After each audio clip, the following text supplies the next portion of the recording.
You built nothing, Daniel. I built you. Now watch me take it back. That is a sentence my wife said into a microphone in front of 150 people at the 15th anniversary gala of the company I founded in my parents' garage. She said it smiling. She said it in the exact tone she used to order wine at dinner. 150 guests heard it. Vendors heard it. My own board of directors heard it. My mother heard it. Sitting at table 6 in the blue dress she bought specifically for that night, and I watched her hand find her water glass and grip it like she needed something to hold on to. My name is Daniel Hargrove. I am 44 years old. This is the story of how my wife forged my signature on divorce papers that did not exist, used them to seize a $12 million company I spent 19 years building, and how, for months later, federal prosecutors stood in a courtroom and read her name into indictment while U.S. Marshals emptied every account she had ever touched. But that part comes later. First, you need to understand a house I grew up thinking was normal, the family that taught me silence was a virtue, and the exact, specific way a person can smile at you for years while planning your ruin. I grew up in Maple Ridge, Ohio, a town of 11,000 people built around a rail line and 3 manufacturing plants that all closed within a decade of each other. My father ran a 2-bay auto shop. My mother did the books for half the businesses on Main Street out of a spiral notebook she kept in the kitchen drawer, next to the twist ties and the church bulletins. We were not poor. We were careful. There is a difference, and it is the difference between spending your childhood watching a thermostat and spending it watching a stock ticker. I learned the first way. I did not resent it. It taught me how to build something out of very little, which turned out to be the only skill that mattered. I started Hargrove Precision Systems in my parents' garage when I was 25, machining small aerospace fastener components on a single second-hand CNC lathe I bought with loan co-signed by my father, who by then had sold the auto shop and had nothing put up as collateral except the house. 19 years later, Hargrove Precision Systems occupied 110,000 square feet outside of town, employed 206 people, and held long-term supply contracts with 3 of the largest aerospace manufacturers in the country. The company was valued, as of most recent audit before any of this began, at $12 million. I built it one contract at a time, one payroll at a time, sleeping some nights on a cot in the office when cash flow was tight, and I did not want my employees to know how tight it was. In those early years before Vanessa, before the Whitfield estate on Blackthorn Lane became a fixture of my life, the company was 3 people. Me, a retired machinist named Walt Asinski, who taught me half of what I know about tolerances and the other half about patience, and a bookkeeper named Marge Talley, who worked 2 days a week and kept our accounts payable from ever slipping past 30 days. Walt died the year the company crossed 40 employees. I still keep a photograph of him at the original lathe on the wall of my office, next to the amended Articles of Incorporation, because a company's history is made of the people who believed in it before there was any evidence it deserved belief. Maple Ridge itself is a kind of town where everyone eventually finds out everything, usually at the diner on 5th Street, sometimes at church, always eventually. It is not a cruel town. It is an attentive one. That attentiveness is part why the story I am telling you traveled as far and as fast as it did once it started moving. Not because anyone wished me harm, but because the Whitfield name and the Hargrove name have been sitting next to each other in the town's collective memory for 14 years. And a town remembers a marriage the way it remembers a business, by watching quietly and drawing its own conclusions long, before anyone says anything out loud. I met Vanessa Whitfield when I was 31. She was 30, worked in marketing for a regional bank, and she was, without exaggeration, the most polished person I had ever spoken to. She knew which fork to use. She knew how to make a room feel like it existed for her benefit. I did not grow up around people like that, and I mistook the polish for warmth for longer than I want to admit. The Whitfield family ran on a ranking system, so precise you could set a clock by it, and it took me years to understand that I had been assigned a permanent place at the bottom of it.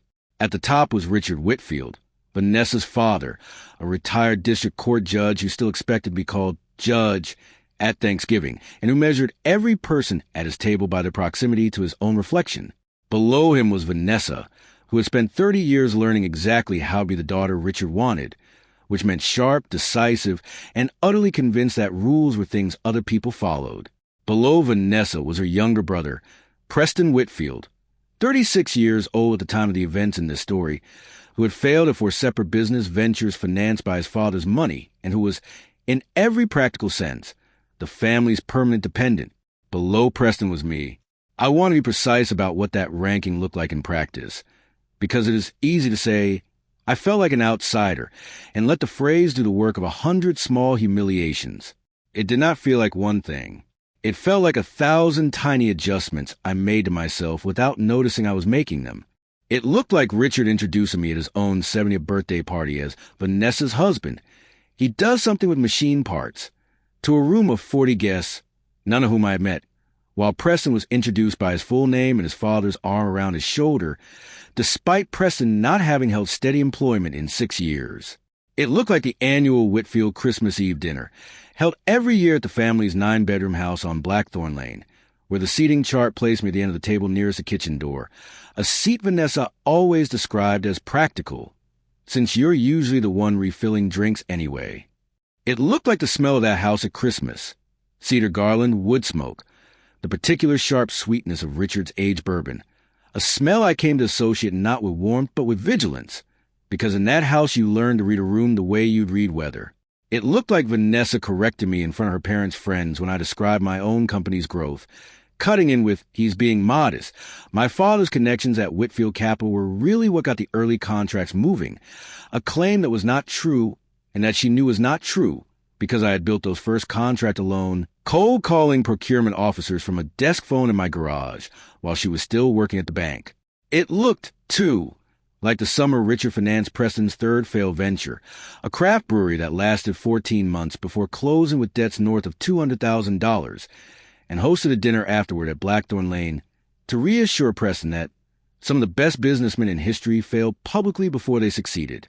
A sentiment no one in that family ever once extended to me during the 4 years I ran Hargrove Precision Systems at a loss before it turned its first profit. It looked like Vanessa's mother, Diane Whitfield, who died the year before the events in this story, asking me at her own 65th birthday party whether I had considered a partnership with someone more established to help the company grow, a question she asked in front of 6 of her closest friends, sincerely, without any apparent awareness that the company had by then supplied precision components to 3 of the largest aerospace manufacturers in the country, without a single outside partner. I absorbed all of it.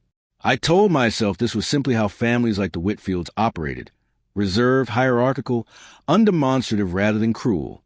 I told myself Vanessa loved me in her way, that the corrections in the seating charts and the offhand erasures of my own history were the cost of marrying into a world with more polish than the one I came from.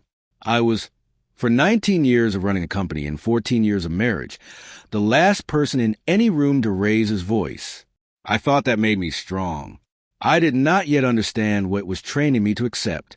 Our house, the one I built, not the Whitfield estate on Blackthorn Lane, sat on 11 acres just north of town, a farmhouse I renovated board by board over the first 6 years of the company's life, back when I still did the renovations myself on weekends because I could not yet afford to hire it out.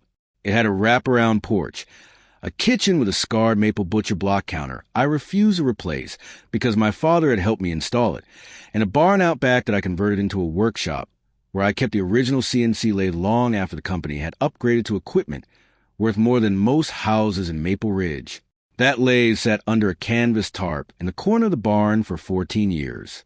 It is, I will tell you now, the only object in this entire story that survived every single thing that happened to me intact. I mention the house and the lathe because they matter later. Everything in this story that seems like background matters later. That is the nature of the kind of betrayal I am about to describe.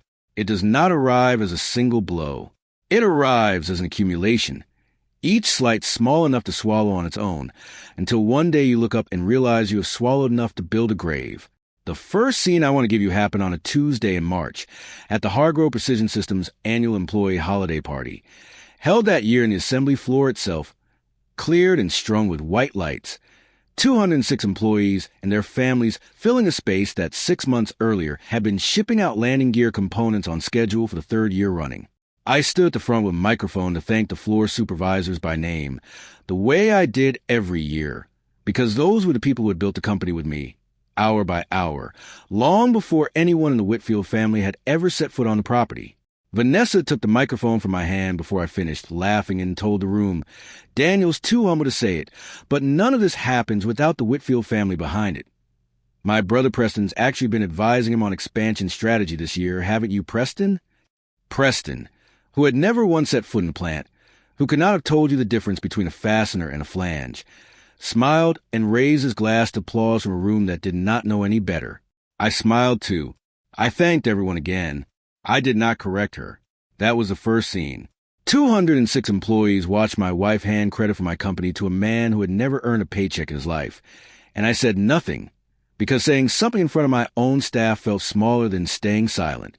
The second scene happened 4 months later, at John Carlo's, the one upscale restaurant in Maple Ridge, on our 14th wedding anniversary.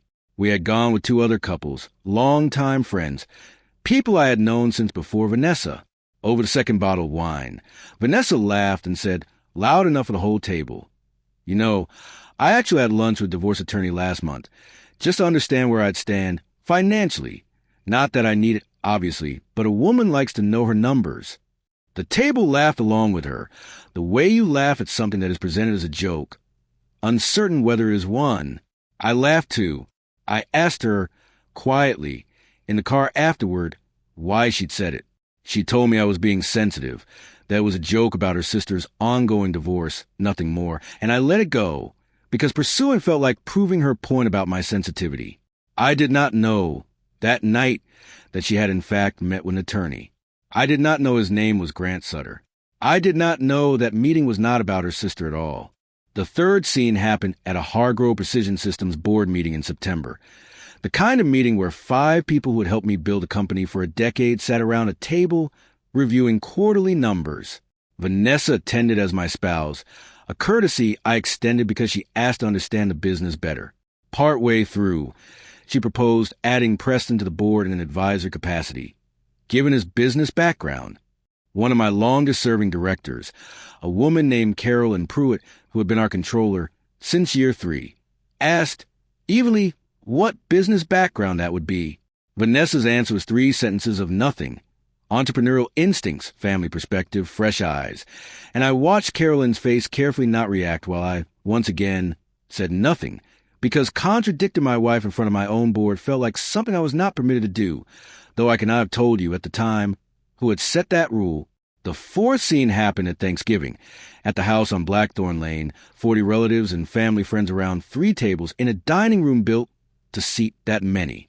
Richard Whitfield stood to make his annual toast, and somewhere in the middle of it, without looking at me, he said, "We've been blessed to bring some new blood into this family over the years, people who work with their hands, which has its own kind of value, and blend it with what the Whitfields have always stood for, judgment, discretion, knowing how to hold on to what you built." 40 people raised their glasses. I raised mine too. My mother, seated 3 chairs down, met my eyes for exactly 1 second, and in that second I understood that she had heard exactly what I had heard, and that neither of us was going to say anything, because that was the shape our family had agreed to live inside.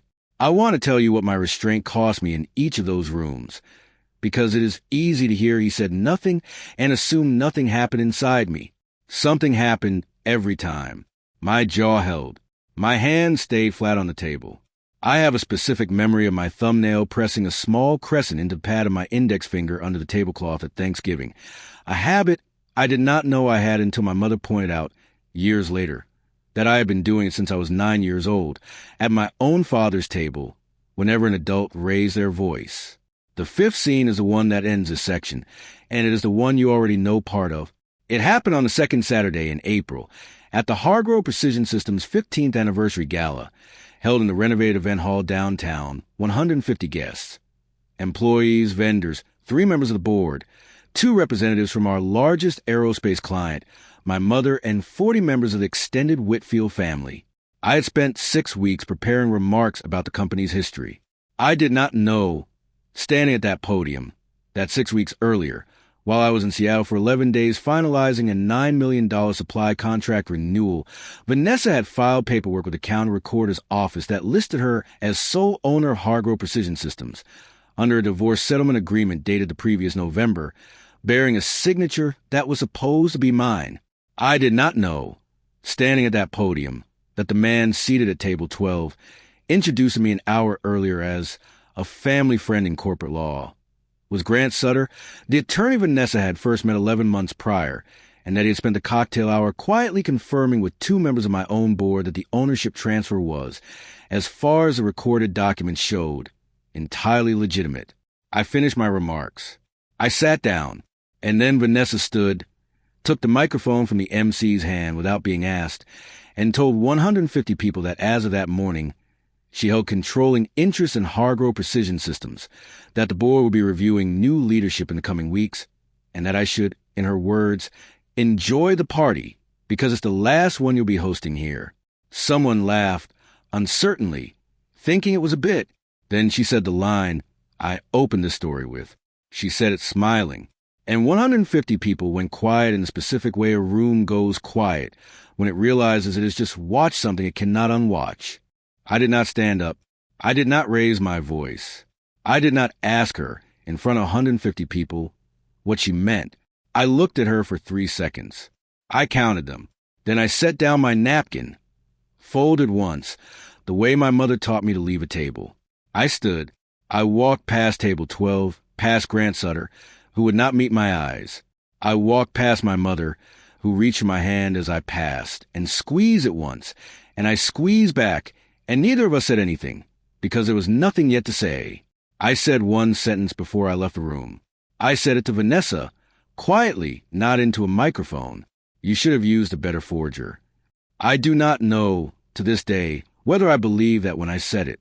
I had seen no papers. I had no proof. I had only 19 years of knowing my own signature, and a wife who had never once, in 14 years of marriage, been able to look me in the eye while she lied. I walked out to my truck in the parking lot. April, cold enough that my breath showed. I sat behind the wheel for 4 minutes without starting the engine, and in those 4 minutes, I made the only decision that mattered in this entire story. I was not going to fight her in that room. I was going to prove, with documents she could not argue with, exactly what she had done. Then I started the truck, and I drove to the one house in Maple Ridge where I knew, without calling first, that the porch light would still be on. My mother, Eleanor Hargrove, is 71 years old. She opened the door before I knocked, because she left the gala 20 minutes ahead of me and had been standing at the window. She did not ask what happened. She had heard it. She made coffee, the same percolator she has used since 1994, and she sat across the kitchen table from me and said the only thing I needed to hear that night. You built that company with your own 2 hands, Daniel. Nobody signs that away without leaving a trail. Find the trail. I called Marcus Delgado at 6:40 the next morning. Marcus and I went to high school together in Maple Ridge. He left for law school in Columbus and came back 12 years later to open a small practice specializing in business litigation and white-collar defense, the kind of attorney most people in town only need once in their lives and hope they never do. I was at his office by 7:30. I had brought nothing but my laptop and the clothes I'd worn to the gala. The first thing Marcus did was pull a recorded document from the county recorder's office, filed 6 weeks earlier on the 14th of March. It was titled Marital Settlement Agreement and Transfer of Business Interest, 11 pages, purporting to be an agreement between Daniel R. Hargrove and Vanessa Whitfield Hargrove, dividing marital assets in anticipation of divorce, and assigning 100% ownership of Hargrove Precision Systems, LLC, to Vanessa Whitfield Hargrove, effective immediately, in exchange for a cash settlement of $400,000 that the document claimed I had already accepted. My signature was on page 9 and page 11. It looked at a glance, close enough to convince a county clerk who had never seen it before. It was not my signature. I have signed payroll checks by hand every other Friday for 19 years. I know what my own hand does. Corroboration, because he had seen fraud cases fall apart in front of juries when the timeline had even a single soft edge.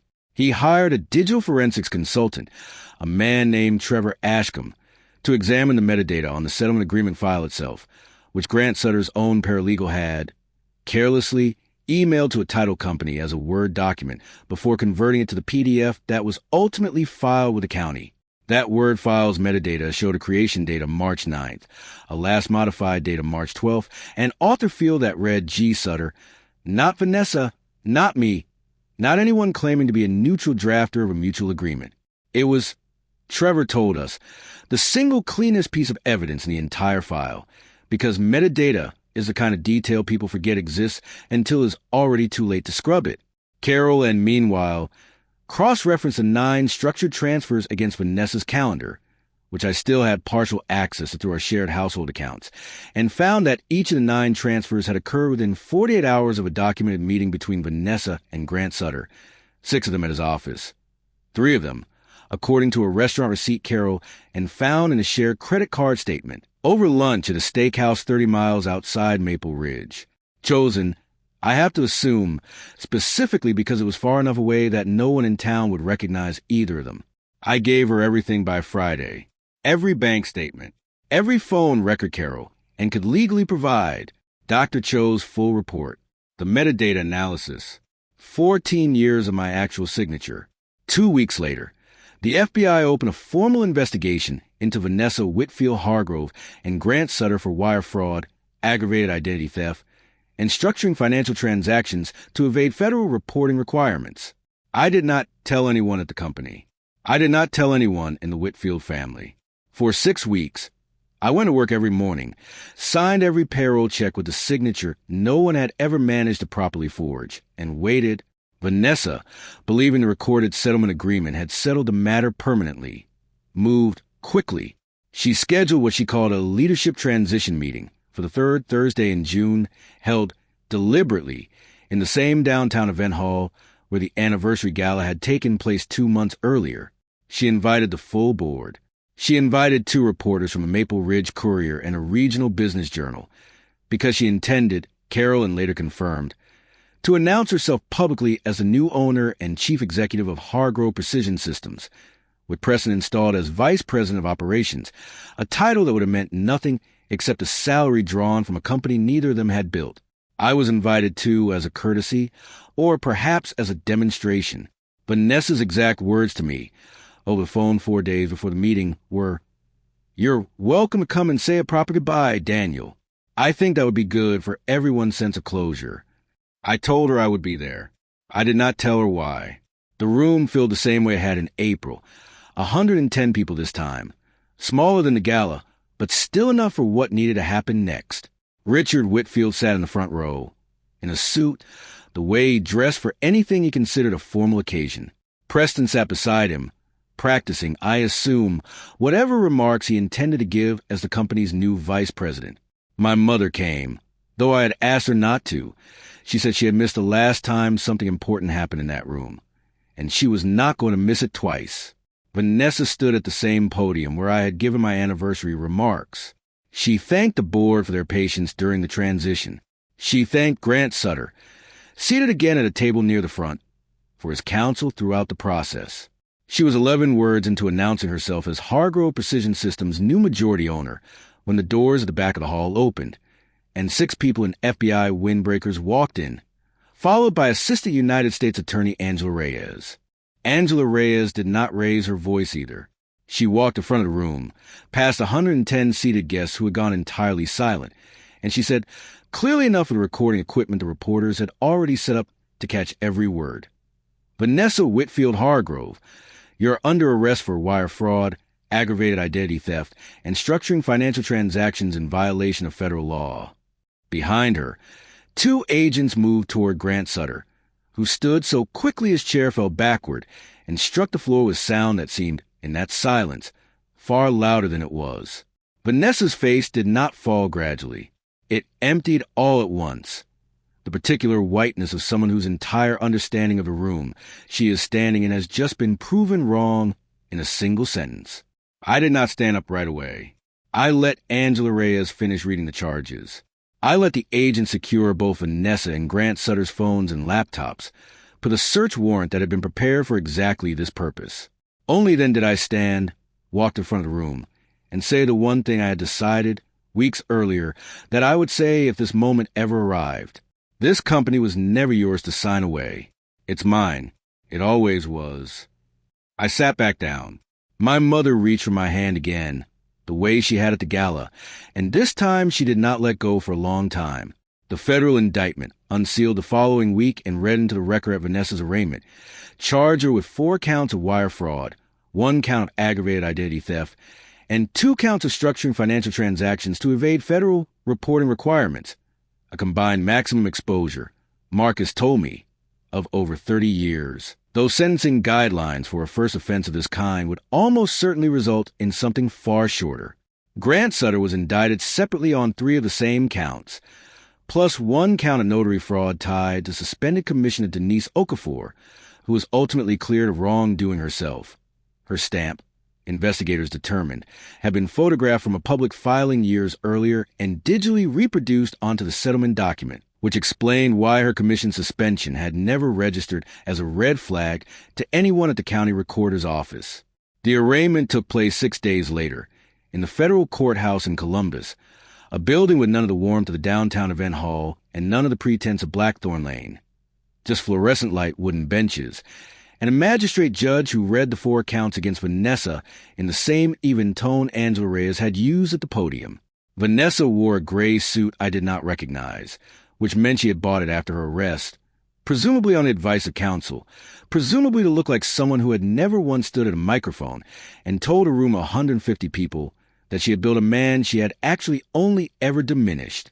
She did not look at me. I sat 4 rows behind the prosecution table, beside my mother, and I did not look away. Grant Sutter's arraignment happened an hour later, in the same courtroom.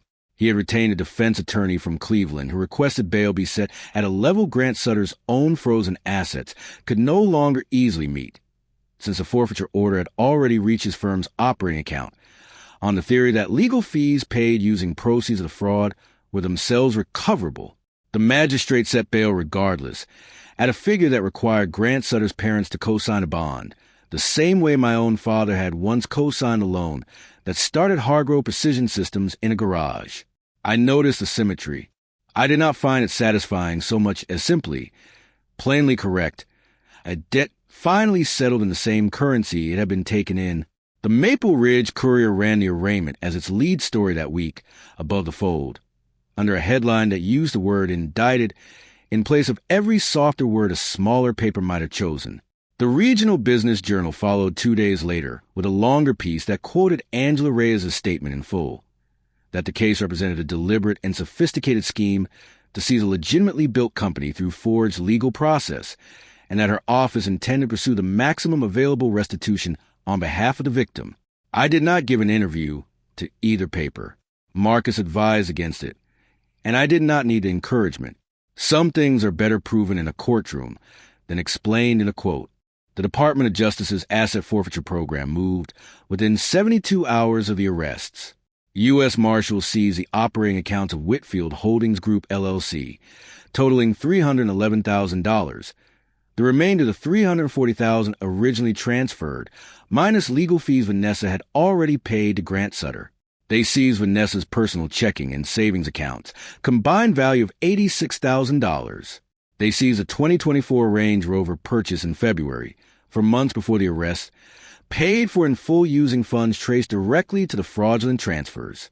They placed a lien against her interest in a lake house Richard Whitfield had gifted her the previous year, pending the outcome of restitution proceedings. In total, the seizure order covered assets exceeding $412,000, alongside the invalidation of the entire settlement agreement and the ownership transfer accorded under it, meaning that as a matter of law, as though the 14th of March had never happened, Hargrove Precision Systems, LLC, remained mine, exactly as it had been for 19 years. The county recorder's office filed the corrective document 8 days later. I watched Carol and hanged the amended filing on the wall outside my office, next to the original 2007 articles of incorporation, without either of us saying anything about it. Some things do not need commentary. They only need to be true. Vanessa's case took 9 months to resolve. At her sentencing hearing, the judge permitted a victim impact statement, and Marcus asked whether I wanted to give one. I did. I stood in the same kind of fluorescent-lit courtroom where the arraignment had happened, and I said, in total, for sentences. I told the court that Hargrove Precision Systems had taken 19 years to build and less than 5 months to nearly lose. I told the court that 206 employees had depended on a company almost destroyed for the price of a settlement agreement drafted in 11 days.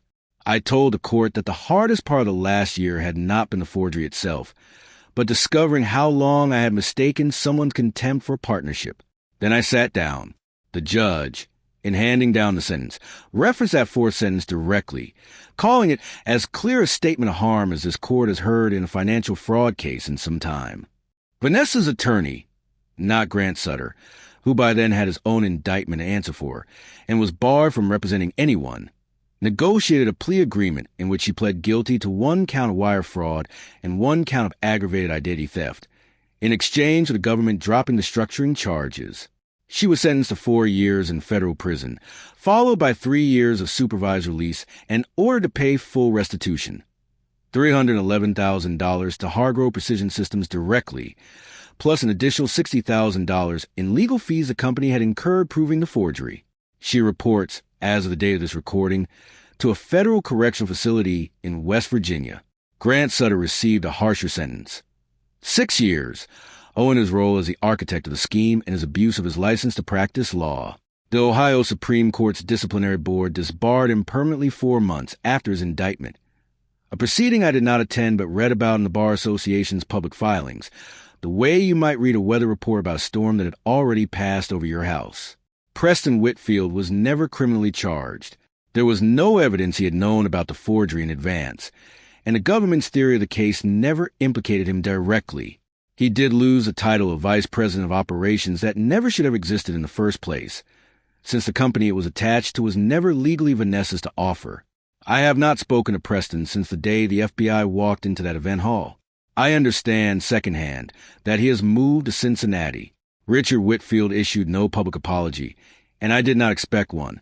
What he did instead, 6 weeks after the sentencing, was call me.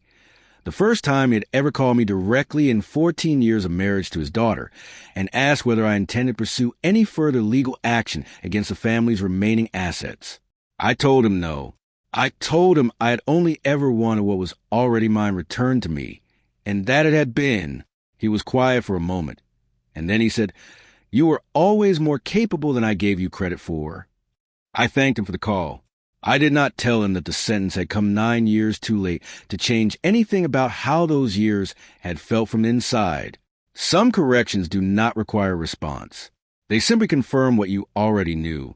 The 206 employees of Hargrove Precision Systems learned the full story the way most towns learn things, piece by piece, through the Maple Ridge Courier's coverage of the arraignment, then the plea deal, then the sentencing, each article a little more complete than the last.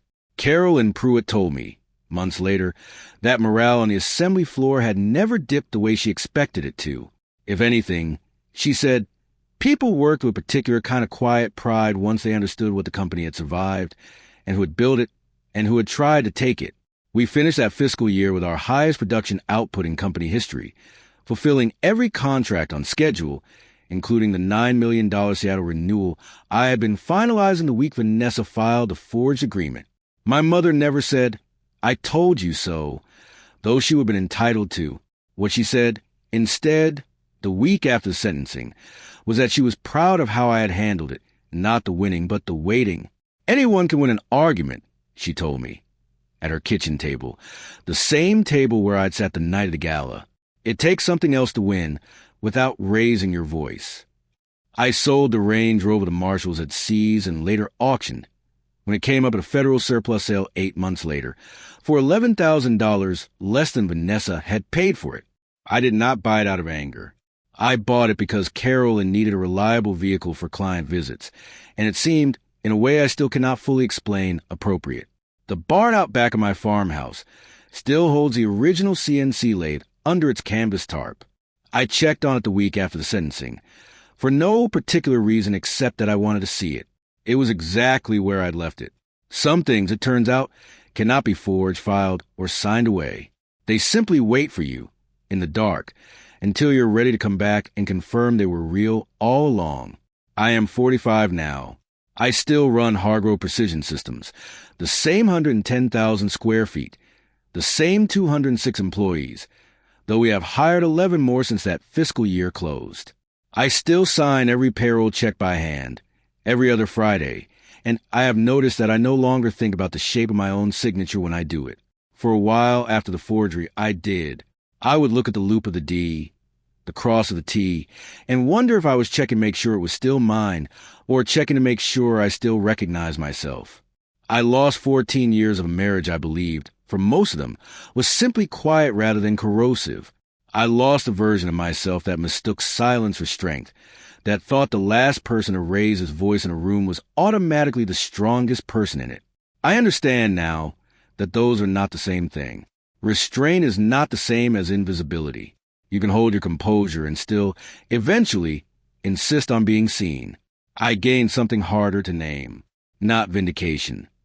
Vindication came from a federal courtroom, and it was satisfying in a specific, limited way a corrected ledger is satisfying nothing more. What I gained was a kind of clarity about what I actually owe the people around me. Not my silence, not my accommodation, but my honesty about what is mine and what is not.